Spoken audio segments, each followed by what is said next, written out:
કમલી માળાની વાતો ના થાય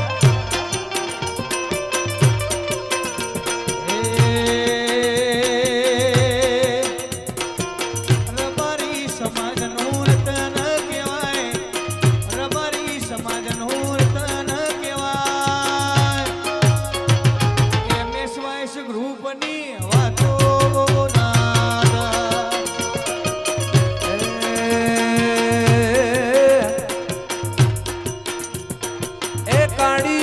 રાતનો કાગળ કહેવાય કાળી રાતનો કાગળ કહેવાય એ ફૂલા અમીર ભાઈની